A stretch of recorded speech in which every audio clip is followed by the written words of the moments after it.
Oke, selamat malam buat teman-teman semuanya, khususnya yang sudah ada di YouTube Solusi Hutang MB. Bagaimana tadi? Anda sudah nonton belum video yang saya update?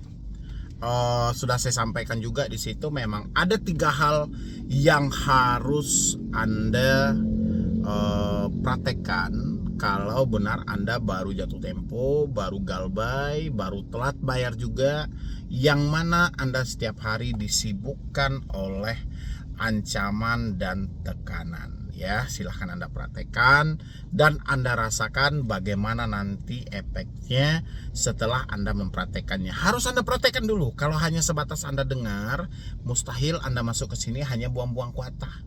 Ya, mendingan nggak usah cari-cari solusi. Solusi itu kalau kita sudah dapatkan, kita rasanya mampu untuk melakukannya, praktekkan dan kita rasakan benar atau tidak. Ya, oke. Kali ini sesuai request dari teman-teman semuanya. Banyak yang bertanya, tolong bahas pinjol menengah. Aku nggak tahu lagi nih, kemarin dibilangin pinjol semi legal. Sekarang pinjolnya pinjol menengah. Pinjol itu nggak ada menengah, ya. Pinjol itu sama aja. Ya, mau pinjolnya yang biasa viral, yang biasa kita sebut kayak aku laku itu maka disebut besar karena izinnya ada multi finance, mereka ada pay letter, dan mereka juga ada dari P2P, makanya mereka besar. Kredivo juga seperti itu. Yang lainnya hanya berkecimpung di P2P. Jadi nggak ada pinjol-pinjol menengah itu ya. Pinjol apa saja tuh Bang yang selalu ditakutkan orang-orang? Oke. Yang paling pertama mungkin telat bayar di pinjam duit, telat bayar di rupiah cepat, telat bayar di Uatas, telat bayar di Bantu Saku, telat bayar di Uangmi, telat bayar di Kredito, telat bayar di Singa ID, telat bayar di 360 Kredit, telat bayar di Adapundi, dan telat bayar juga di mana satu lagi. Yang paling sering juga disampaikan oleh teman-teman semuanya dari Uatas ya. Itu 10 pinjol yang diminta oleh teman-teman semuanya untuk dibahas. Mereka bilangin pinjol itu adalah pinjol menengah ya. Tapi sebelum saya lanjutkan untuk bahas videonya, buat yang belum support channel ini boleh disupport dulu, boleh didukung dulu. Bagaimana kita menyikapi ketika telat bayar di pinjol menengah yang menurut Anda itu? Oke? Ya, silahkan Anda support dulu channel ini. Yang mau bergabung juga boleh tinggal klik tombol gabung yang ada di bawah nama channel YouTube Solusi Hutang MB. Silahkan. Galbay di 10 pinjol legal, tapi teman-temannya menyebutnya pinjol yang menengah. Kenapa dibilang menengah? Karena ada juga yang mempoting ya, ini pinjol 10 besar ada di Indonesia. Enggak seperti itu ya, konsepnya enggak seperti itu. Aku dibilang besar ya, oke, dia besar karena dia izinnya multi finance, setara dengan leasing. Mereka juga punya pay letter. Kredivo juga seperti itu, Shopee juga seperti itu. Apakah dia pinjol besar? Ya, memang dia besar karena dia ada 2 bagian gitu kan. Kalau yang lain kan nggak ada seperti itu, mereka hanya satu bagian aja. P2P lending hanya menawarkan dana tunai ya. Jadi nggak ada cerita wah pinjol menengah, pinjol semi legal, nggak ada. Semi legal tuh nggak ada, pinjol menengah itu nggak ada. Oke, bagaimana kalau kita pinjam seperti pinjam duit Uatas, Bantu Saku, rupiah cepat, 360 Kredit, Adapundi, terus apalagi tadi itu Anda tambah aja. Bagaimana kalau kita galbay di sana? Ya, habis itu kita tidak mampu bayar dan tidak sanggup bayar. Ya, apakah ya kita akan diteror, atau data kita akan disebar, atau debt collectornya akan datang ke rumah? Ini banyak banget pertanyaan dari teman-teman semuanya, baik yang baru telat bayar ataupun sudah berminggu-minggu telat bayarnya di aplikasi masing-masing. Ya, kenapa? Karena selalu dihadapkan dengan tekanan-tekanan dari debt collector ya, mulai dari pengancaman, mereka menekan mau menyebarkan data, mau datang ke rumah, mau menghubungi perusahaan, mau menghubungi HRD, mau menghubungi kantor tempat kita bekerja, mau bikin owner di rumah, mau ngirimin GoFood, mau ngirimin Grab, mau ngirimin sedot WC dan lain sebagainya. Berbagai macam versi yang mereka lontarkan ketika melakukan penagihan. Terus apa yang harus kita lakukan, Bang? Sementara kita memang terjebak di pinjol-pinjol menengah menurut versi Anda ini. Persoalannya sih setiap kita galbay pinjol itu nggak jauh beda. Nggak jauh beda. Tujuan debt collector melontarkan ancaman-ancaman seperti itu tujuannya apa? Kita kenali dulu. Maksud dan tujuan mereka ini ngapain? Oh, melakukan penagihan. Kita tidak ada uang. Terus kenapa dia malah melakukan penekanan? Kenapa dia malah melakukan pengancaman? Kenapa mereka malah menyebutkan kami akan datang ke rumah, kami akan berkunjung ke rumah? Ada apa? Kan saya sudah menyampaikan, saya tidak mampu bayar. Oh, berarti jawabannya kalau memang itu pertanyaan Anda, jawabannya adalah debt collector sedang menguasai diri Anda dari jarak jauh. Buat apa, Bang? Ya. Padahal kan kita sudah tidak mampu bayar, tidak sanggup bayar. Oke. Debt collector dan pinjol, Anda telat bayar, mereka tahu Anda tidak mampu, duit Anda tidak ada. Tapi Anda masih ada data yang bisa dipergunakan. Mereka menelpon, mereka menakut-nakuti Anda supaya Anda mempergunakan data Anda kembali untuk gali lubang, tutup lubang. Makanya diberikanlah Anda tekanan. Anda kalau tidak melakukan pembayaran sampai jam sekian, kantor Anda akan saya bikin viral. Kantor Anda akan saya bikin keributan. Pihak ketiga kami akan langsung berkunjung ke lapangan. Mereka sedang mengendalikan Anda dari jarak jauh. Ya, kenapa dia harus mengendalikan Anda dari jarak jauh? Karena ketidakmampuan mereka menjangkau Anda sejauh itu, sehingga mereka manfaatkanlah data-data online yang ada. Tujuannya sederhana banget, seperti yang saya sampaikan tadi. Dia tahu Anda sudah tidak mampu bayar, dia tahu Anda sudah tidak ada uang, tapi mereka tahu data Anda masih bisa digunakan. Berarti mereka mendorong Anda supaya terjadi gali lubang tutup lubang lagi. Anda sudah dapat poinnya? Apa yang harus dirubah? Yang harus dirubah hari ini adalah stop ketakutan yang ada dalam diri Anda. Kenapa harus di stop? Ketakutan Anda adalah risiko besar buat ke depannya. Karena semakin Anda ketakutan, besar kemungkinan akan terjadi gali lubang tutup lubang ke aplikasi lainnya. Besar kemungkinan juga Anda akan mencari talangan dana ke tetangga sehingga menimbulkan hutang-hutang offline. Hutang-hutang yang seharusnya tidak ada malah menjadi ada. Hutang di online ada, hutang di offline pun juga ada. Itu tujuannya. Ya, makanya kita harus stop ketakutan yang ada supaya risiko-risiko seperti ini tidak kita lalui.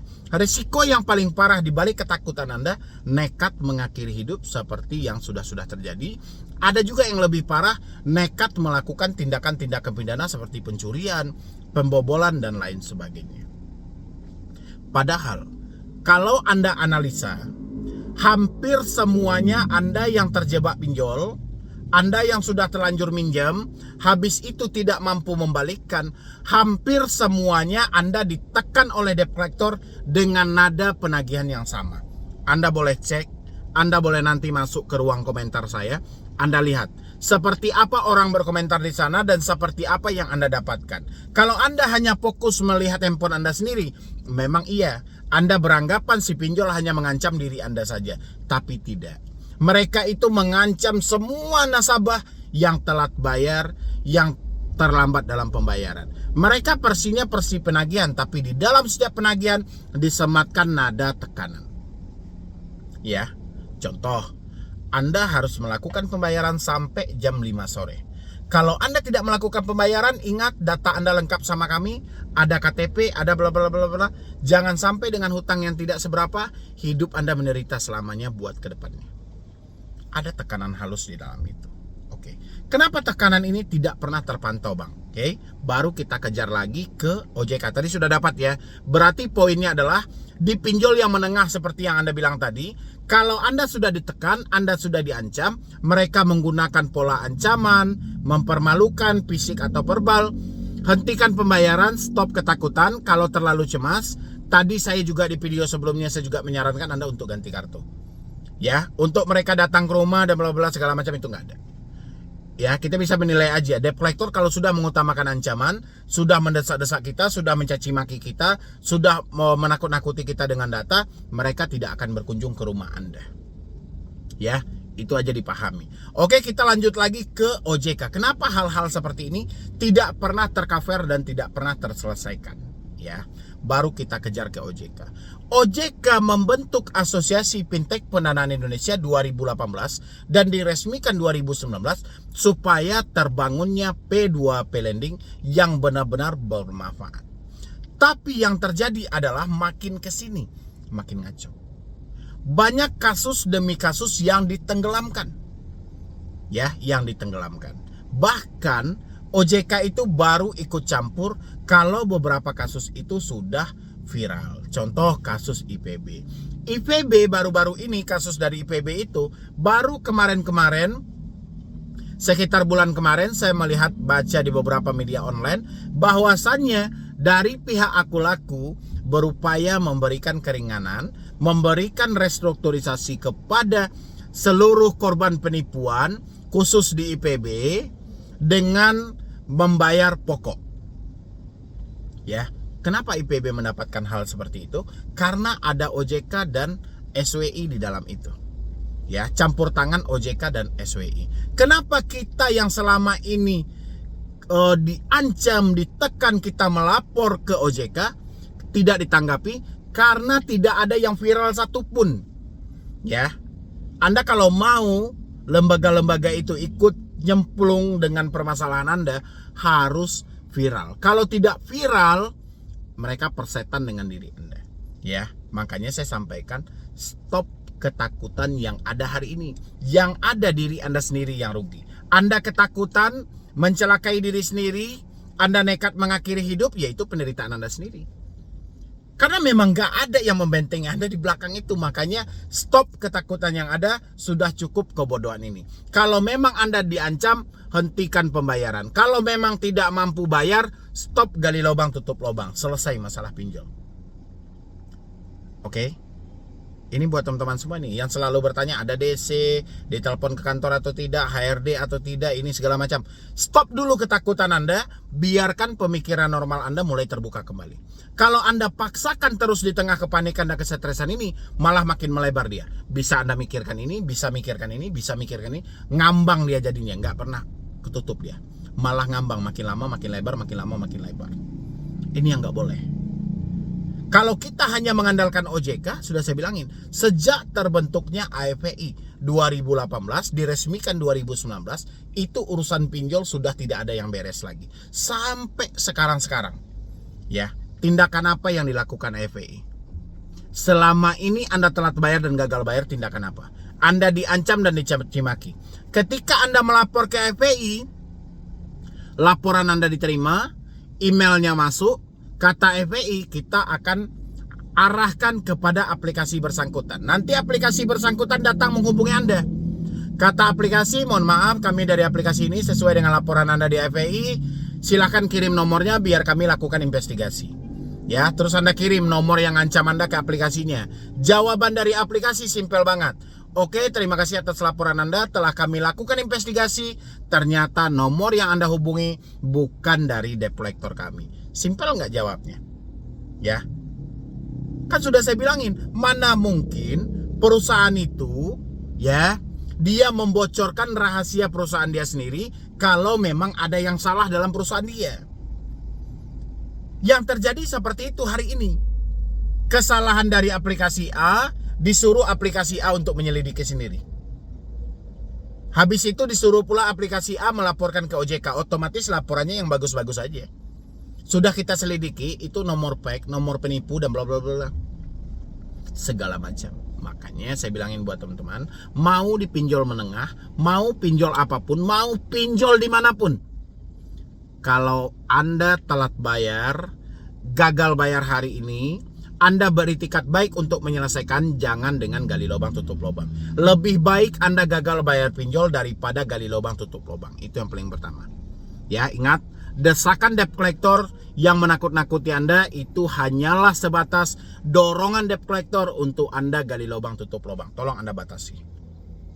Karena nggak ada lagi solusi apapun yang akan Anda dapatkan kecuali dari diri Anda sendiri. Ingat, masalah ini Anda yang ciptakan, yang ketakutan juga Anda, yang kecemasan juga Anda. Saya yakin Anda juga bisa mengakhiri ini semuanya dengan memutus komunikasi dengan debt collector. Cuma itu solusi yang terbaik hari ini. Nggak ada lagi solusi. Kita ngandalin OJK nggak ada solusi, ngandalin FPI nggak ada solusi. Jadi nggak usah takut lagi. Tinggal seperti yang saya sampaikan di video sebelumnya, cabut kartu Anda, reinset HP Anda ke setelan pabrik. Semua ancaman yang Anda tanyakan dari pinjol-pinjol menengah tadi hanyalah untuk mendorong dan mengarahkan Anda ke pinjol legal supaya terjadi gali lubang tutup lubang. Mereka nggak akan turun ke lapangan. Oke? Mungkin dari saya cuma itu aja. Saya berharap dengan sedikitnya sentuh seperti ini, saya memberikan gambaran buat teman-teman semuanya. Tidak ada lagi yang kepanikan, tidak ada lagi yang kesetresan. Mudah-mudahan ya mental Anda pulih, mental Anda kuat. Kalau memang Anda sudah lepas dari jeratan pinjaman online, tolong jangan pinjam-pinjam lagi di sini. Ya, karena pinjol itu bukan solusi, pinjol itu musibah untuk hidup Anda buat ke depannya. Jadi sekian dulu dari saya, Medi Broni. Wassalam.